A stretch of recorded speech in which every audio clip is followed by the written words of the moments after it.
আজকের গল্প গোপাল ও কবি। বিদ্যাসুন্দর কাব্যের রচয়িতা কবি ভারতচন্দ্র রাজা কৃষ্ণচন্দ্রের সভাকবি ছিলেন। আদিরস পরিবেশনের ব্যাপারে তার সমকক্ষ তখনকার দিনে কেউ ছিলেন না। কৃষ্ণচন্দ্রেরও সমজদার শ্রোতা ছিলেন। কবি রাজাকে বিদ্যাসুন্দর পড়ে শোনাচ্ছিলেন। গোপাল রাজসভায় ঢুকে কবিকে কাব্যের পাণ্ডুলিপিটা কাত করে ধরে পড়তে দেখে চেঁচিয়ে বলে উঠল, এ কি করছেন কবি? আপনার কাব্য যে রসের টইটুম্বর, কাত করবেন না দাদা, রস গড়িয়ে পড়বে, সোজা করে ধরুন।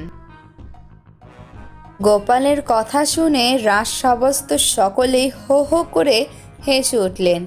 কৃষ্ণচন্দ্র এরূপ সুন্দর কথা শুনে সঙ্গে সঙ্গে গোপালকে মনের মতো পুরস্কৃত করলেন। বন্ধুরা, ভিডিওটি যদি আপনাদের ভালো লেগে থাকে তাহলে অবশ্যই লাইক, কমেন্ট এবং সাবস্ক্রাইব করতে ভুলবেন না। ধন্যবাদ।